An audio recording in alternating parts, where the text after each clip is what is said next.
Joshua commands the priests to step into the Jordan River and then stand still. The people are going to see God's salvation. We need to be still to see it.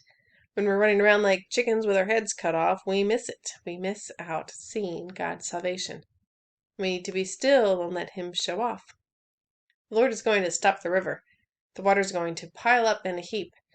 He's going to remind Israel of who He is and how they can trust Him to keep His word, to drive out those in the land, that He will not fail. Joshua again is showing he's learned from Moses. God had told Moses he needed only to be still to see God's salvation. Moses didn't have to fight Pharaoh's army. He didn't have to figure out a way across. He just had to wait, to trust.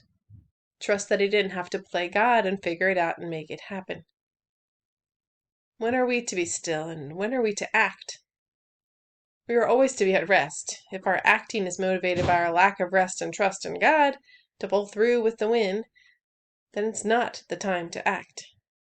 If our actions are motivated by knowing what God has called us to do, then it's time to act. If we can do it from that place of resting trust, of peace in Christ, not in a false peace of justifying our actions, then we're acting in His will. It just takes a little honesty with ourselves to know the difference. For instance, you can be a prepper because you're afraid and want to save yourself, or you can prepare because God has sent you in advance to be able to provide for others.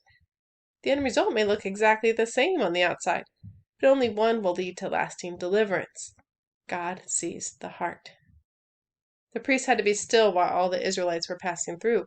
Their lives depended on the priests obeying their command to be still. When the stakes get higher, it isn't the time to rely on ourselves.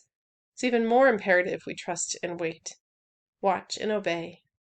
Lean on the everlasting arm and not on our own understanding. He will not fail. We have His word that reveals to us who He is. He's a God who does not fail.